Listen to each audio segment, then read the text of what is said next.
Hello बच्चों, स्वागत है आपका हमारे चैनल एसआरएस लर्निंग चैनल पे, जहाँ पे मैं आपका हीरा सर आपको क्लास 10th और सब्जेक्ट साइंस में chapter 5 periodic classification of elements का एक हमारे पास गवर्नमेंट द्वारा दी गई वर्कशीट है, उसका पूरा एक्सप्लेनेशन दूंगा। और आपको इसके जितने भी क्वेश्चन आंसर हैं, सभी के सभी सही आंसर मैं आपको सबसे बेस्ट एक्सप्लेनेशन के साथ बताऊँगा आपको। इससे आपकी पढ़ाई में बहुत मदद होगी। आज की वीडियो स्टार्ट करने से पहले मैं बता दूं कि जो हमारा चैनल है एसआरएस लर्निंग यूट्यूब चैनल, वो आपको रोज़ की रोज़ लेटेस्ट थर्ड क्लास से लेकर के 10th क्लास तक की सभी वर्कशीट के सभी सब्जेक्ट के वीडियो सोल्यूशन प्रोवाइड करता है, वो भी फ्री में। इससे आपकी पढ़ाई में बहुत मदद हो जाती है। तो चलिए, मैं हूँ आपका हीरा सर। आज मैं आपको पढ़ाने जा रहा हूँ ये अपना चैप्टर 5। ये देखिए, मेरा नाम देख लीजिए, आप अच्छे से लिख के रख लीजिए, पीरियोडिक क्लासिफिकेशन ऑफ एलिमेंट्स। अब देखिए बच्चों, ये जो हमारे पास ये वाली जो वीडियो है, ये वाली समझने के लिए आपको क्या चाहिए, जो हमारी सभी की सभी पहली वीडियो है, जिसमें कि हमने आपको पढ़ाया था ट्राइड्स क्या होते हैं, फिर ऑक्टेव वाला पढ़ाया था हमने, फिर मेंडेलीव वाला पढ़ाया था हमने।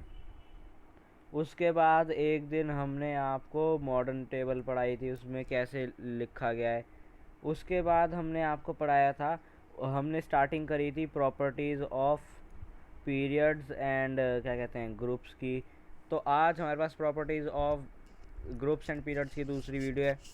तो इसको समझने के लिए आपको क्या चाहिए, आपको ये सभी की सभी जो मैंने 6 वीडियो बताई हैं, ये सब कुछ आपको आनी चाहिए। तो ये हमारे चैनल पे ही फ्री में प्रोवाइडेड हैं, आप वो जाके देख लीजिए, उसके बाद ही आपको ये समझ में आ पाएगा।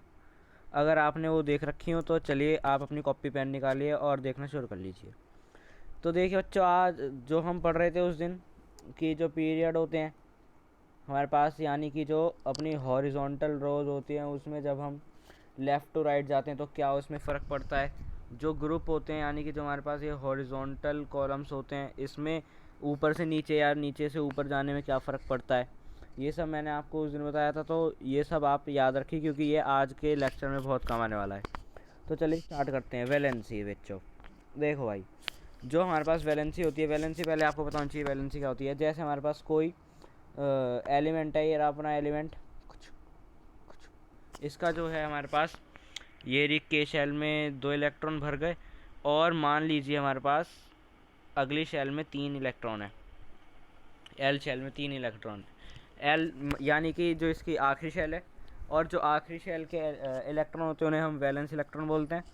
तो हमारे पास जो ऑक्टेट थ्योरी होती है, लेविस ऑक्टेट थ्योरी, वो क्या कहती है, जो हमारे पास क्या कहते हैं, एक एलिमेंट है, उसके एटम में जो है, जो उसकी आखिरी शेल रहेगी, उसमें 8 इलेक्ट्रॉन, जिसको हम ऑक्टेट बोलते हैं, या फिर कुछ केसेस में, कुछ स्पेशल केसेस में 2 इलेक्ट्रॉन, जिसको हम डुप्लेट बोलते हैं, वो रहने चाहिए, तभी वो जो है एटम स्टेबल रहेगा।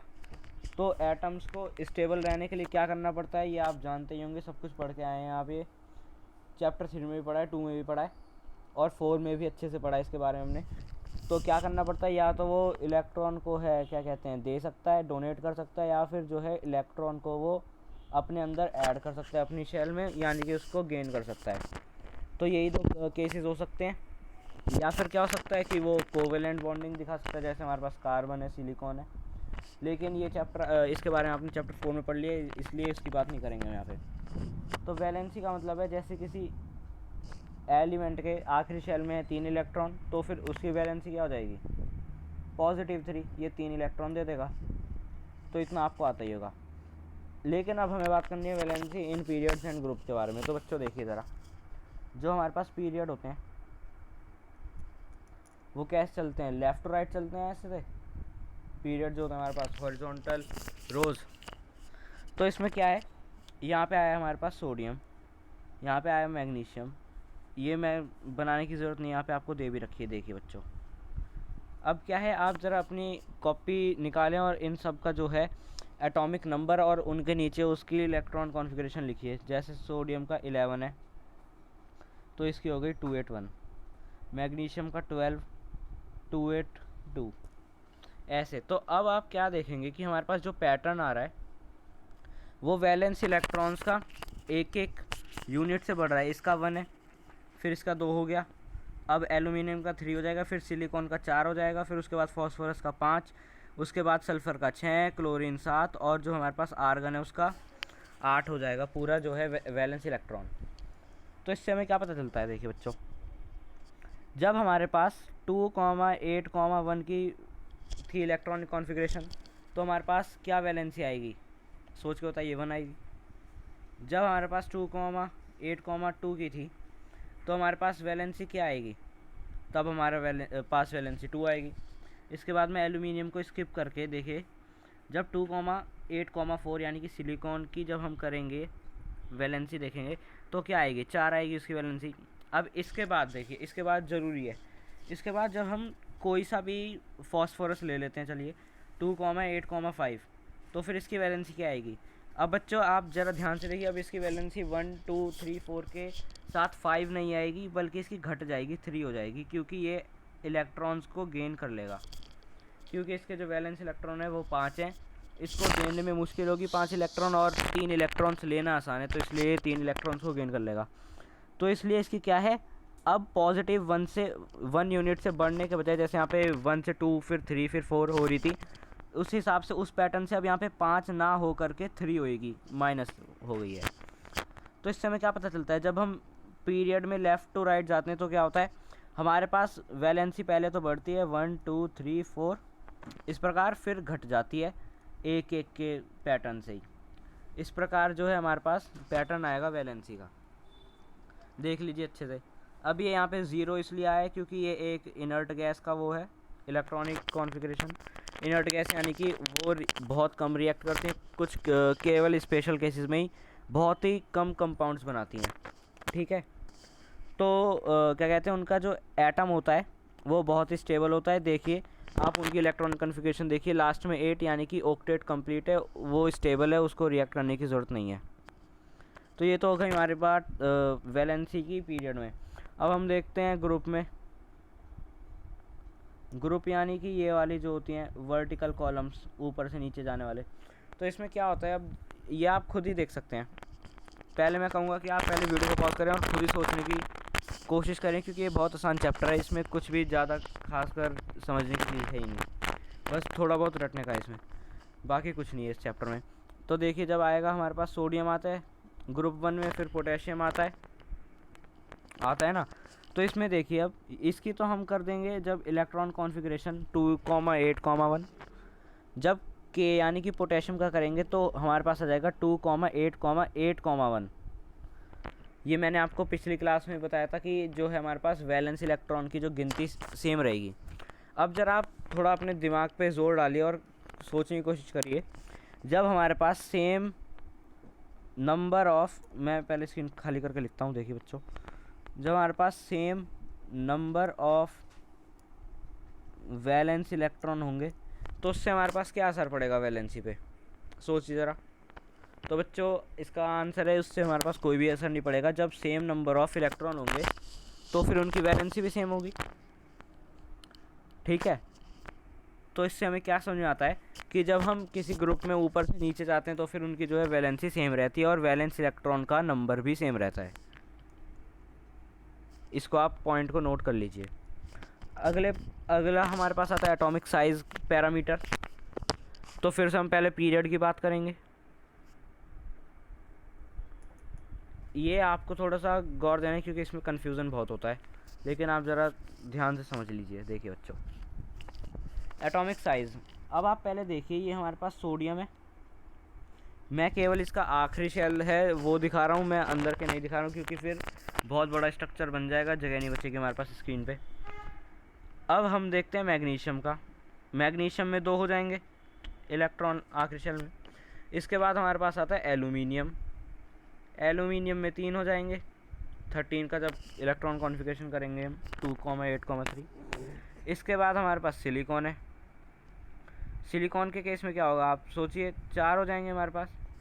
तो हम क्या देख रहे हैं, जो है हमारे पास, मैं कलर चेंज कर लूँ, लगातार जो है इलेक्ट्रॉन की गिनती बढ़ती जा रही है। तो आप ज़रा सोचिए इससे क्या होगा, और साथ ही साथ में जो है इनका एटॉमिक नंबर है, एटॉमिक नंबर वो भी इंक्रीज़ कर रहा है, ठीक है। तो आप ज़रा सोचिए, जब इनके, अब आपने, मुझे उम्मीद है कि आपने सोचा होगा, जब इलेक्ट्रॉन बढ़ते जा रहे हैं तो फिर इनका साइज़ भी बढ़ जाना चाहिए, परंतु बच्चों ये बिल्कुल ही गलत चीज़ है। देखिए अब क्या होता है, आप केवल इलेक्ट्रॉन को गिन रहे हैं, लेकिन अंदर जो पॉजिटिव चार्ज बैठा है उसको आप नहीं गिन पा रहे हैं। देखिए ज़रा आप, जो हमारे पास सोडियम है उसमें कितना पॉजिटिव चार्ज रहेगा, 11 का। सोचिए बच्चों, 11 सोडियम का जो होता है इलेक्ट्रॉन सॉरी एटॉमिक नंबर होता है वो 11 होता है, तो फिर उसमें 11 ही यानी कि प्रोटॉन्स हैं। तो फिर जो है हमारे पास 11 तो पॉजिटिव चार्ज है हमारे पास न्यूक्लियस में, और उसके बाहर क्या कहते हैं उसे, नेगेटिव चार्ज यानी कि इलेक्ट्रॉन भी 11 है, इस प्रकार से। लेकिन जैसे हम एल्यूमिनियम के केस में गए, तो एल्यूमिनियम के केस में तो पॉजिटिव चार्ज ज़्यादा है ना, 13+ है, और इसके पास इलेक्ट्रॉन भी 13 है। तो क्या होगा, एक तरफ है हमारे पास 11 पॉजिटिव चार्ज और एक तरफ है हमारे पास 13 पॉजिटिव चार्ज। तो क्या होगा, जो 13 पॉजिटिव चार्ज वाला है वो ज़्यादा अच्छे से इलेक्ट्रॉन्स को अपनी तरफ खींचेगा, और जब हम पॉजिटिव चार्ज को और बढ़ाएंगे तो फिर वो और ज़्यादा क्या कहते हैं, इलेक्ट्रॉन एफिनिटी शो करेगा। बिल्कुल करेगा, क्योंकि एक तरफ पॉजिटिव है एक तरफ नेगेटिव है, तो आपने फिजिक्स में पढ़ा होगा वो दोनों अट्रैक्ट हो जाएंगे।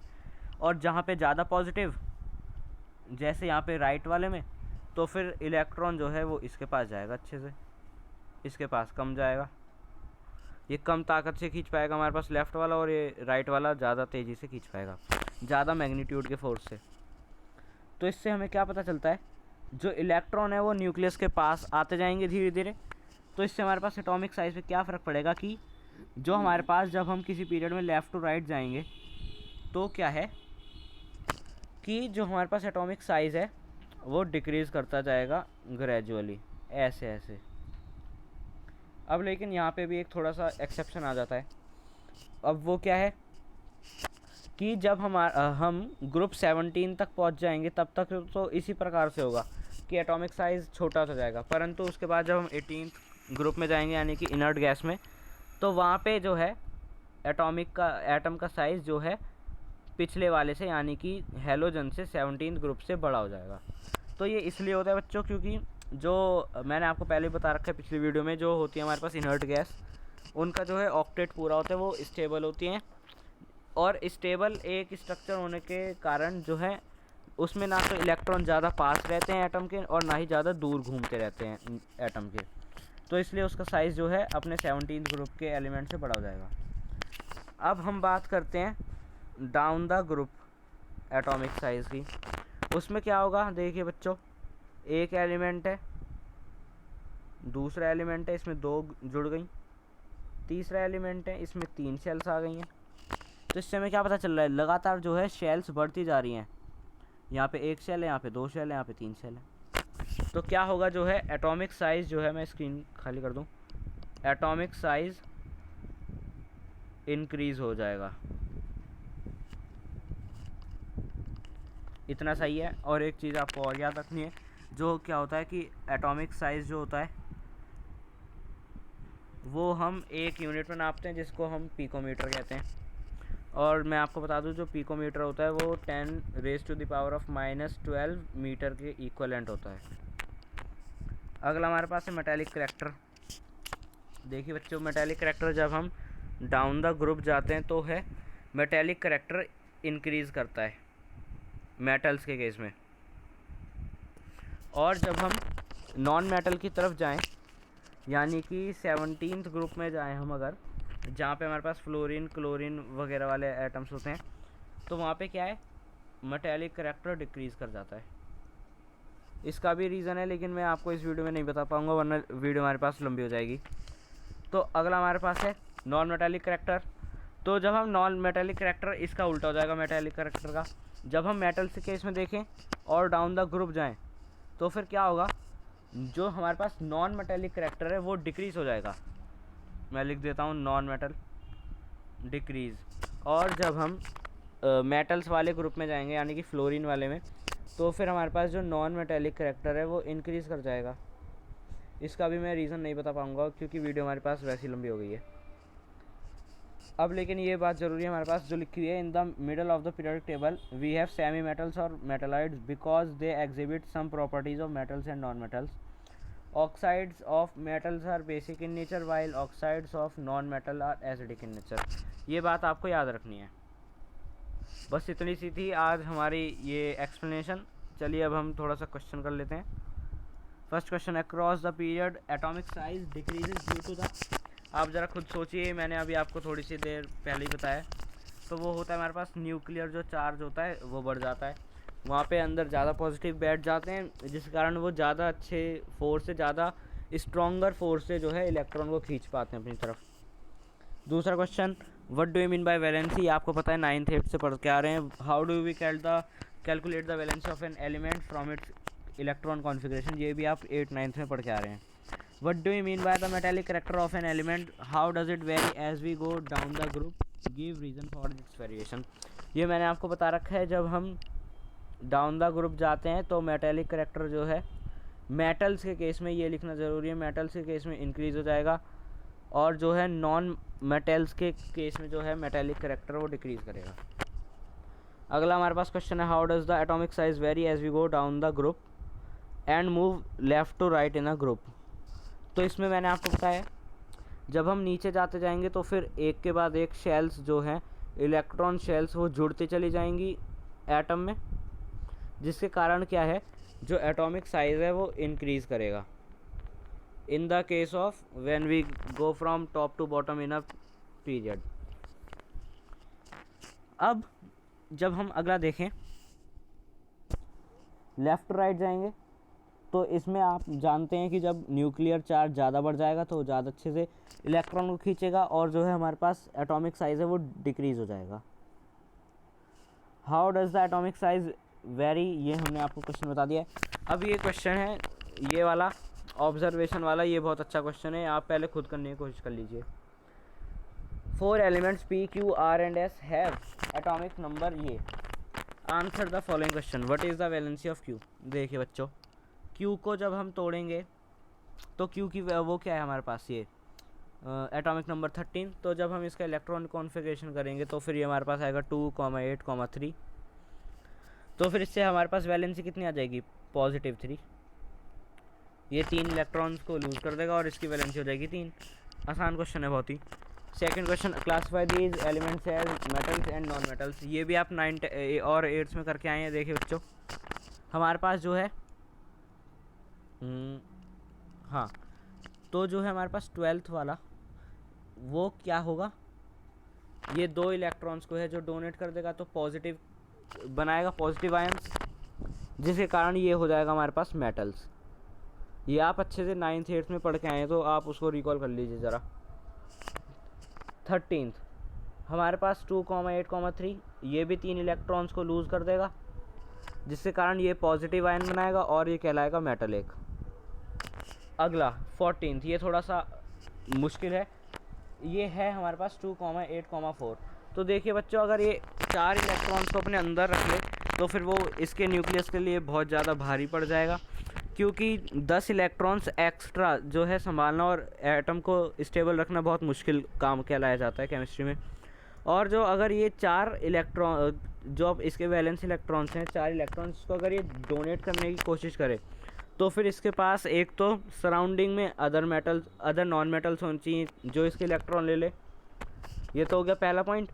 और दूसरा कि जो है 4 इलेक्ट्रॉन्स निकालने के लिए बहुत ज़्यादा एनर्जी चाहिए, जो कि एक एटम के लिए बहुत ज़्यादा मुश्किल है। तो ये था इसका आंसर। और वैसे आपको ये जानना चाहिए कि ये जिसके एटॉमिक नंबर है वो कौन सा एलिमेंट है, 14th, यानी कि ये सिलिकॉन की बात कर रहे हैं हम। और हम जानते हैं जो सिलिकॉन है वो कोवैलेंसी शो करता है, तो जिससे क्या होगा, ये ना तो क्या कहते हैं इलेक्ट्रॉन देगा ना लेगा, ये क्या करेगा, इलेक्ट्रॉन की शेयरिंग करेगा। अगला question, which of these elements will form the most basic oxide. Basic यानी कि मैंने आपको यहाँ पे ऊपर बता रखा है, देखिए oxide of metals are basic. और जो सबसे अच्छा क्या कहते हैं मेटल होगा, वो सबसे ज़्यादा बहुत ज़्यादा कोरोसिव जो है बेसिक ऑक्साइड बनाएगा। तो इनमें सबसे अच्छा मेटल कौन है, ये आप खुद सोच के बताइए। आपका आंसर होगा पी, क्योंकि उसकी जो वैलेंसी है वो केवल 1 है, यानी कि उसका जो आउटर मोस्ट शेल में इलेक्ट्रॉन है उनकी गिनती 1 है। तो फिर यानी कि, और जो हमारे पास दूसरा है उसकी है 2, ठीक है ना। तो फिर अब ज़रा आप खुद सोच के बताइए कि 2 इलेक्ट्रॉन्स को देना आसान है या फिर 3 इलेक्ट्रॉन्स को देना। ये आप सभी जानते होंगे, कॉमन सेंस की बात है कि 2 इलेक्ट्रॉन्स को देना ज़्यादा आसान है, आसानी से 2 इलेक्ट्रॉन्स दिए जा सकते हैं एज़ कम्पेयर टू 3। तो इसलिए क्या होगा जो है पी ज़्यादा अच्छा एक मेटल कहलाया जाएगा। अब पी ज़्यादा एक अच्छा मेटल है तो फिर यही सबसे ज़्यादा मोस्ट अच्छी और कोरोसिव बेसिक ऑक्साइड बनाएगा, इसलिए इसका आंसर सी का हमारा आंसर हो जाएगा पी। ठीक है, तो ये थी आज की हमारी वीडियो। बस आज की वीडियो में इतना ही। अब हम मिलेंगे अपनी अगली वीडियो में, जहाँ पे हम आपको शायद दूसरा चैप्टर पढ़ाएंगे। और आप हमारे चैनल को सब्सक्राइब करके रख लीजिए, इससे आपके पढ़ाई में बहुत मदद होगी। Thank you.